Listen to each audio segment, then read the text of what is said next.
Watch out, I got it. No, it's okay, I'll get it. No, wait! We'll use the power of friendship. Oh, shit. Yo! That pinch is crazy. See, this is why I love y'all.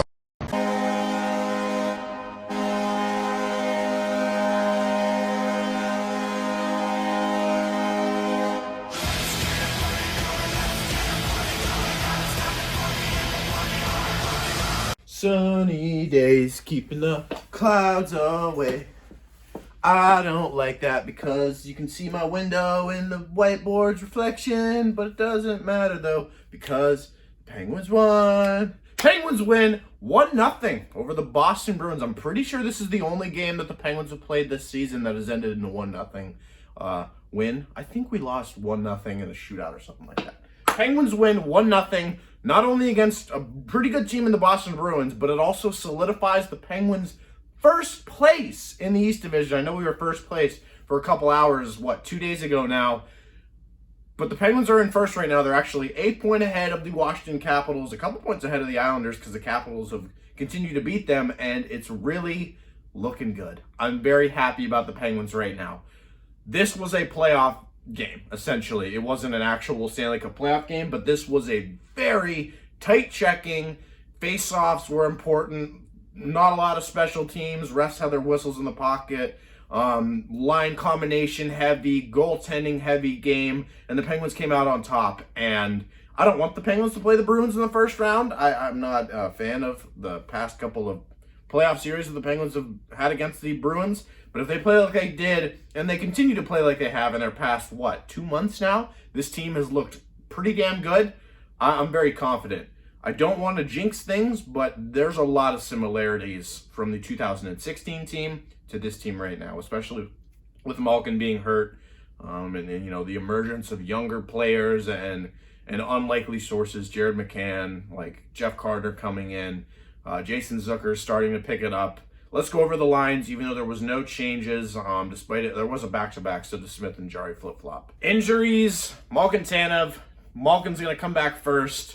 Looks like he's coming back soonish, but other than that, same lines. Yeah, there's really not much to go over here.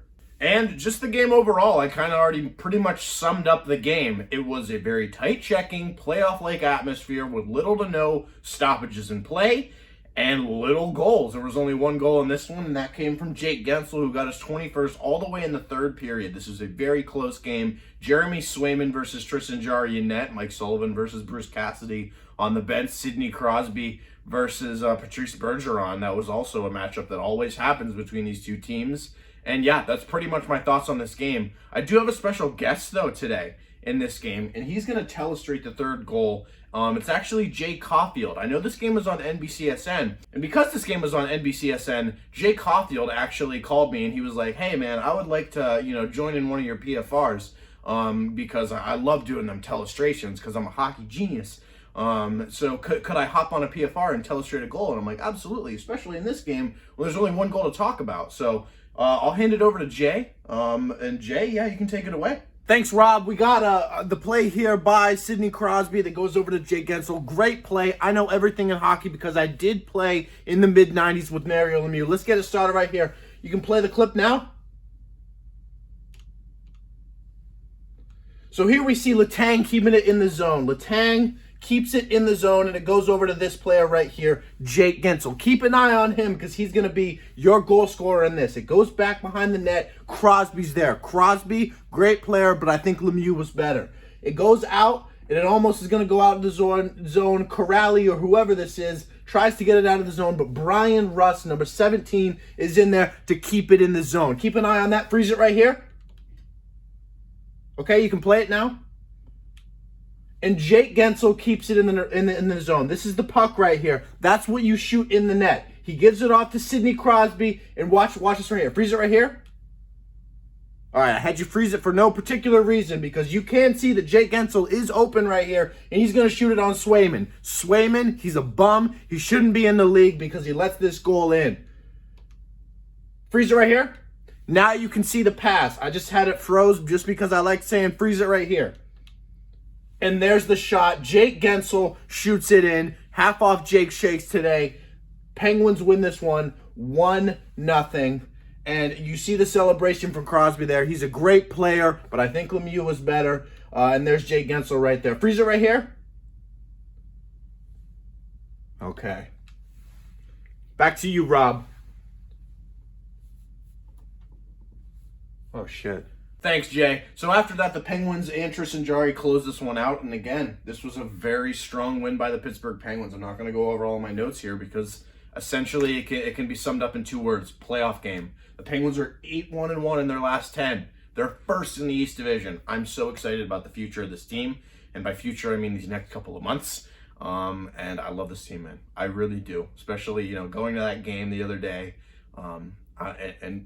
Playoff hockey's around the corner. I'm so excited. My 3 stars of the night are Crosby, Jarry, and Guentzel. And my PFR question, even though one of the Penguins lost to the Sabres, I was super mad. And I was like, Sullivan should be fired. I was joking. But my PFR question is Sullivan a Jack Adams Award nominee, in your opinion? He is in mine. I think he deserves it. He deserved it more in years past, but still this year as well. I mean, he's deserves it. I think Crosby should win the Hart. I think Letang should be at least in the Norris conversation. I don't know about a nominee. Same with Jarry for Vezina. That's a little bit farther off, but still, I mean, he's been pretty good. Crosby should not only be nominated for the Hart, but win the Hart. We'll go over awards later. But standings update real quick. The Penguins are first in the East Division, as I mentioned, with 67. Capitals at 66. Islanders at 63. Boston still stuck at 60. The Rangers at 56. The Flyers are pretty much done with 51. And then who cares about the freaking Sabres and the Devils? I know this was a quick one. I don't know. It's finals week. I got to get working on that stuff, but Penguins are doing great, and it's making my job doing these PFRs a lot easier. So thank you all for watching. If you don't like my opinions, well, too bad. These are my own opinions. I will have a Falcon and the Winter Soldier review up maybe today, probably today, maybe tomorrow. And thank you all for watching. I'll see you guys in that video and in the Penguins' next game against the Bruins, and they play the Capitals. So this week is going to be very playoff atmosphere. Thank you all for watching. Like, comment, subscribe, and I'll see you guys in the next video.